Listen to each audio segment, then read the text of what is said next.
والباقيات الصالحات خير عند ربك ثوابا وخير أملا.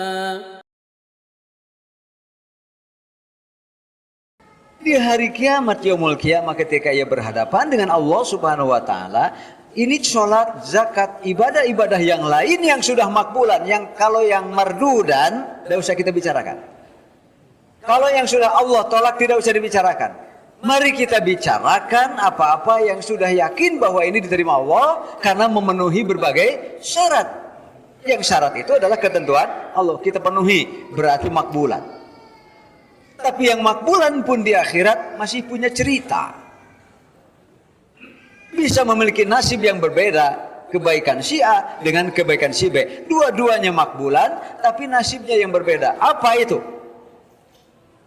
Ketika dihadirkan orang-orang yang dizalim. Karena Allah akan mempertemukan penzalim dan yang itu dia. Fa'utiya bisolatihi, ada orang yang dihadirkan nih sholatnya, nih pahalanya.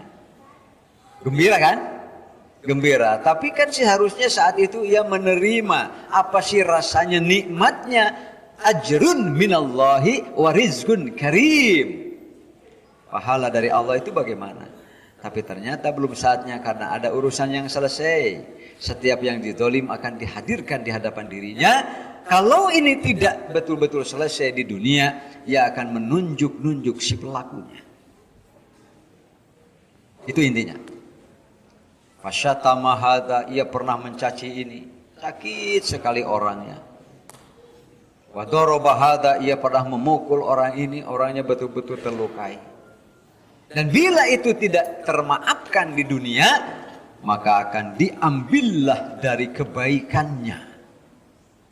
Ini yang beratnya Pak. Diambillah dari kebaikannya lalu dipindahkan kepada yang dizolimnya. Menggosip-gosipkan dan sebagainya. Bisa jadi orangnya tidak tahu pelakunya siapa, apa gosipnya. Tapi tiba-tiba sudah ada situasi tertentu. Orangnya bingung. Umpamanya kan? Kemana dia bicara? Bisa jadi ia lari ke tempat sujudnya. Dalam sholatnya umpamanya. Ia menangis, memohon kepada Allah. Kan itu tidak ada halangan apapun antara yang dizalim itu dengan Allah Subhanahu. Hati-hati. Ternyata amal soleh yang sudah dilakukan pun bukan selesai begitu saja urusannya, harus juga tetap dipelihara.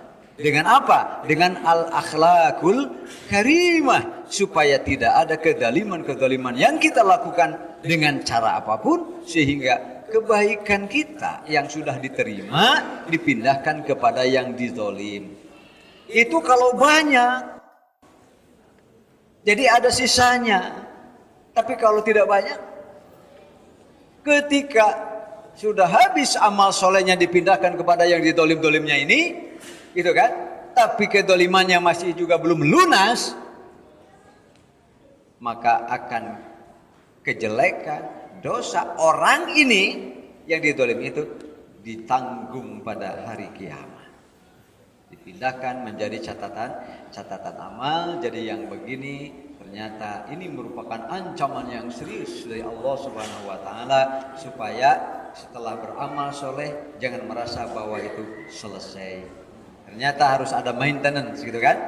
Perawatannya, pemeliharaannya, supaya amal soleh itu makbul.